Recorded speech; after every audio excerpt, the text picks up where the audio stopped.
Welcome to San Francisco Sustainable Fashion Week International 2017. I am Sandra Hans and I am the founder. Today we have with us Gary Barker from Ditto Hangers, and he had created an amazing alternative for sustainable hangers in your closet. So thank you so much, Gary, for being here with us today. Oh, thank you for inviting me. It's great to be here. Yeah, thank you also because you've been one of our collaborators since year one, and it's so great. This is our 4th year, and you're still around. Yep. Yeah, well, and we are still around. Yes.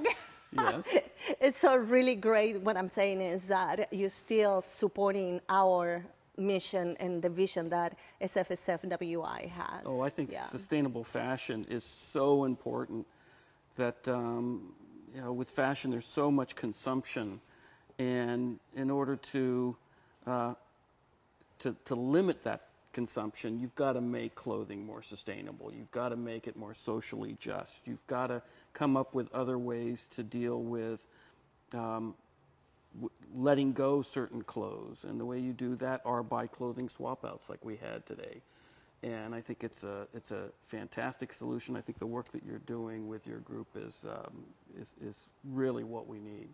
Thank you. Thank you. So tell us a little bit about I see those different, we want to know about what is it that you're putting together. Let's see. Well, the story is that we started this. I'm an industrial designer, and I saw too many of my designs being thrown away at the end of their useful lives, and I started realizing that I've got to be a better designer. I've got to reverse design products so that I take into account the end of their use.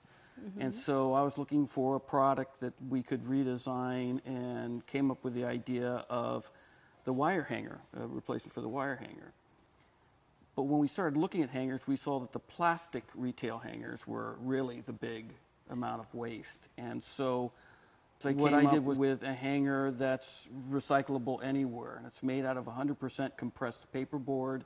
It's incredibly sturdy. We spent 2.5 years in R&D testing different types of paper, different designs, so they'd be able to hold up to retail use. And we've got 30 patents now in 38 countries. Yeah, that's amazing. So we've been in stores since 2008. And one of the great things about this is that you can design all kinds of different designs because it's very simple. It's made out of paper. And what we're doing is we're reinventing a product, a commodity really, because a hanger is pretty much a commodity, and we're making it much more than a commodity so that it has several uses instead of just one. This is a hanger that we designed for Adidas, Germany. They wanted a new hanger for their silver line, which was organic material and special sustainable way of cutting the fabric. And we won several industrial design awards for these. So this is the fun about it, is that we get to design products in a way that actually talk to consumers about the clothing and about the company's philosophy. Yeah. And so we've taken this and we've kicked it up a notch, and you know, some of our clients are they're getting more sophisticated in a way, right? Oh, very beautiful. Can I see it? Sure, let me see. my Oh, how sturdy this is. Oh, this is wonderful. for life-saving equipment, so it's extremely heavy. We're looking at 30-pound life-saving equipment, and we're able to design products so that they can hold that kind of weight. This can definitely hold a coat or something heavy. Yeah. Yeah, wonderful. So tell us what Ditto is doing this next year, 2018. What's the next thing for the hangers? We're doing all kinds of different things, and we have companies coming to us with all kinds of different products. And we have a dog company that we're working for now to design hangers for their harnesses and leashes and life-saving equipment that they have. A lot of shoe companies are coming to us to get their shoes out of cardboard boxes and hanging in front of people. We've had intimate bras and intimate wear that we've designed really delicate hangers for.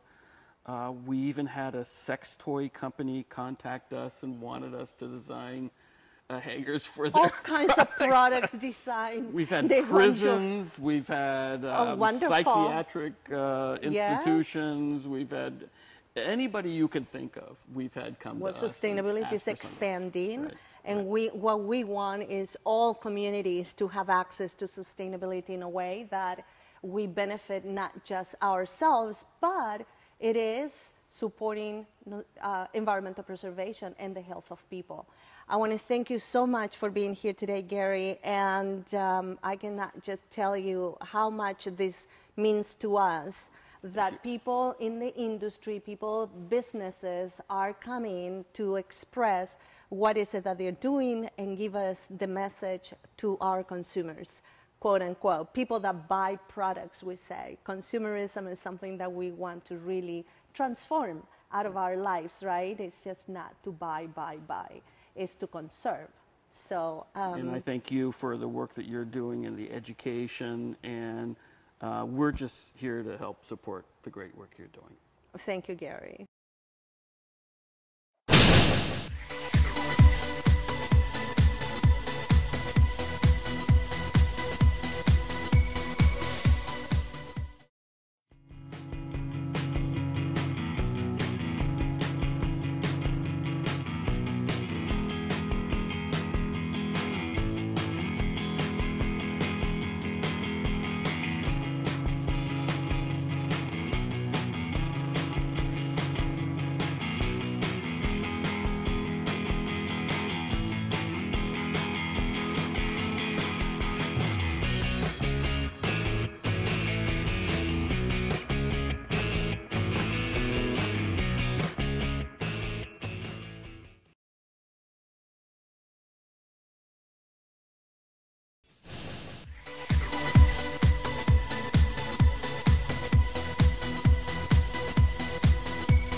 Fashion. Behind the beautiful advertising, the catwalk glamour, and the billion-dollar business lies a world that those inside the industry do not want you to see, and definitely don't want you to talk about. Dark, dirty, and full of invisible threats, this is a world founded on a toxic addiction that is slowly destroying our beautiful waterways. The facts are alarming. In China alone, 320 million people are without access to clean drinking water. 40% of the surface water is considered polluted. And a staggering 20% of the groundwater used as urban drinking water is contaminated, sometimes with carcinogenic chemicals. In Indonesia, our latest investigations revealed a textile facility releasing pH 14 water and a cocktail of hazardous and hormone-disrupting chemicals straight into the local water supply.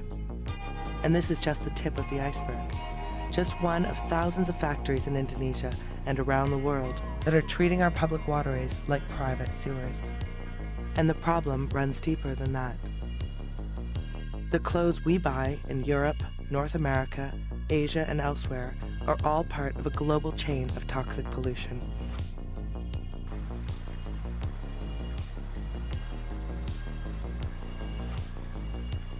Two-thirds of clothing items tested by Greenpeace contain hazardous chemicals. And when these garments are washed, they release these substances back into rivers, lakes, and seas around the world. This makes us all part of the problem, but we can also be part of the solution.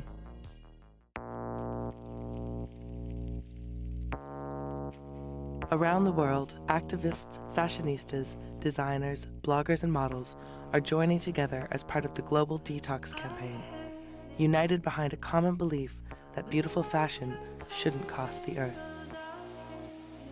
Over 500,000 people have taken action challenging big brands including Zara, Levi's, and Victoria's Secret to take responsibility for their toxic footprint and eliminate all hazardous chemicals from their supply chains and products. And these major corporations are listening. From luxury houses like Valentino to fast fashion retailers including H&M, big brands are paying attention to the global call for toxic-free fashion. These brands are now beginning to substitute out the worst chemicals.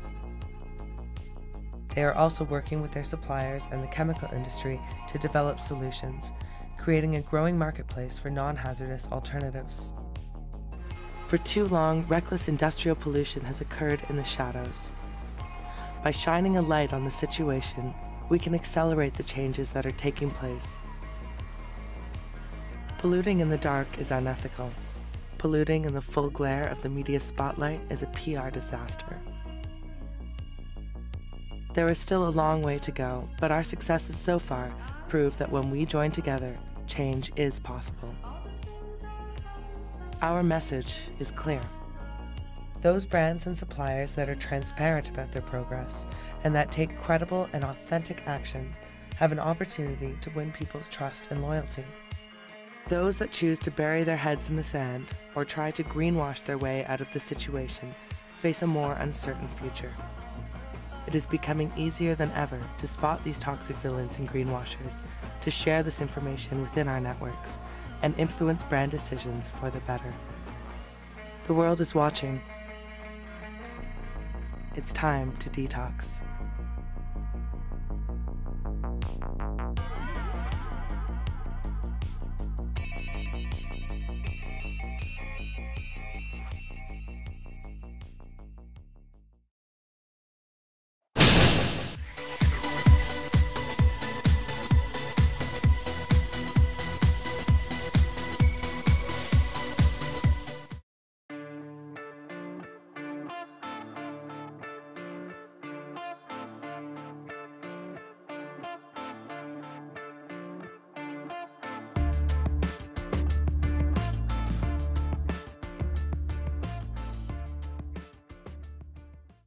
I see is that we are going back into really being conscious and what is it that is important to us. It's very hard, particularly at the holiday season, because there's all these deals. It's a 2-for-1 deal, it's a 30% off deal, and it's really hard to ask yourself, well, they're giving me 2 for 1, but do I need the other one? My real focus is the idea of consumers thinking about reuse, revalue, and rethinking before they purchase.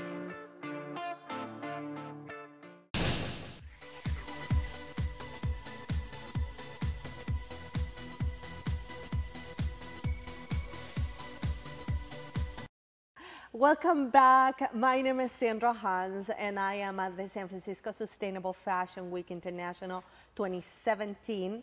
And we have chosen to bring this information directly to you through media, through online channels, and so you can get a glance of people, what really they're doing, what they're committed to, and really to know their story, rather than going to an individual venue where things are a little bit more challenging. Here we are bringing that information directly to you. So right now, I would love to welcome Erin Wold, and she is the co-founder of Silk Rolls. Yep. So silkroll.com, and welcome. Thank you. Yes. Today we had an amazing event. We had a blowout event. There were, I mean, we had, what, like 50 women? Yes. Yeah, and we collected something like, I don't know, over 500, 600 garments. So why don't you tell the audience, I what would is love it to. that you do? What's the difference that makes? Okay. And just, yeah, take Please. it on. Yeah, thank you. So Silk Roll is a sustainable fashion exchange online. It's a marketplace where you send us the clothes in your closet that you bought and you just aren't wearing. So what we've created is a way to recirculate all of those clothes. Mm-hmm. You receive a kit in the mail. We go through all of the items, and we pick out of the items that you sent to us which ones are high quality. And why we do that is because the high quality items that we purchase, they can be exchanged and reworn by many women over and over and over again. The garments that are fast fashion items or lower quality things, we do two things with those items. We either donate them to charities that need them if it's a good condition item. If the quality is so poor that it's not something that we would want even to donate, mm-hmm. we'll actually give that to a recycling company, which then shreds the textiles and upcycles them into something else that makes stuffing for random things, and so everything is 100% recyclable. Yeah. What you're speaking about is that the industry is coming out with a shredding of the textiles that no one uses. Instead of sending these textiles to the landfill, they're shredding it, and they are, using it for, like, for example, in the green building industry, they're using it for insulation. So really there's cool stuff so you can many do. things Yeah. that people are getting creative using the technology and bringing this information out there. So my commitment is that we know, we are informed, that we inform people. I am a citizen, right? Yeah. Committed that we all know more about the new green movement. So, okay, so how much clothes, women go over a year, and what do we compare to how much we use and how much we don't use? Yeah, so I know that information very well. So in our closets right now, there's, in America alone, and this is for women only, there's over $900 billion worth of clothes, higher end clothes, quality clothes that are sitting in our closet that we're not wearing, and it's not being recirculated. And that is insane. I don't know, like how many pounds that equates to, but it's a lot. So, and then like all of the options that we currently have for what, you can think, oh yeah, I'll just throw it online, I'll throw it on Poshmark, or I'll, take it to a consignment store, whatever the case may be. What you get back, monetary that you get, money you get back for those items is so low compared to what you bought it for, right? So you'll spend maybe $300 on a quality piece, try to resell that item, go through all the hassle of, shipping it out yourself, and maybe get back $30 for it. And there's where you come in. Exactly. Giving how many points it is, let's per se, one of the high-end designers' jacket. Yeah, so a high-end designer jacket would be point value that you would earn for it is what you paid. So if you spent $900 on a designer jacket. But you know this in the computer, you assess the item when it arrives into your office. You kind of, curate the item and all of that. What is it that you do? Yeah. So what happens when the clothes that you send to us hit our office, when we go through them, we check every brand. And we have a database right now of about 3,000 brands, and it grows every day. Yes. Because every day there's more stuff coming through the door. Yes. And yeah, we check the brand, and then we look online to see. We have a database that says this brand sells this type of a product for this price range. And then that's how many points that you get for it. So what that allows you to do then is if you are sending in a $900 coat, instead of getting, I don't know, maybe $200 back for it in resale, you would get 900 points. And then you can use those points to cash in on whatever you want that we have in the collection. That's really great and so creative. How did that idea came about? So my business partner, Janet, she had worked in investment banking for 10 years. And she needed to do something with all of these high-end designer pieces that she had gotten when she moved to San Francisco and started working in clean tech, actually. She worked, she was the CFO of a clean tech company. And she was like, well, I'm not going to wear these Prada jackets anymore. I live in San Francisco. It's just not the style. But what I really want is I want to be able to give them to somebody who would love them as much as I do. Yes. So then she thought of the idea to recirculate. And then when she shared it with me, I was like, oh, that's a really good idea, because at the time I had just gotten out of college. I had a lot of student loan debt, and I would love to own a designer Prada jacket. But I have all of these dresses from, sorority formals that I had gone to and all of these things. So what I did is I traded in dresses that I wasn't wearing anymore with her. And then that's how we started the exchange. And then I ended up I got a $400 Rebecca Minkoff blazer that I could wear to a training program that I needed for. That's so great. So we're going to continue supporting you, and we're going to continue having fashion exchange opportunities and events where women can come, bring and swap their clothes, and also refresh their closet. Thank you, Erin. You're welcome. Thank you so much, and thank you for watching.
with Sophia Marie. Iconaware is a fashion brand.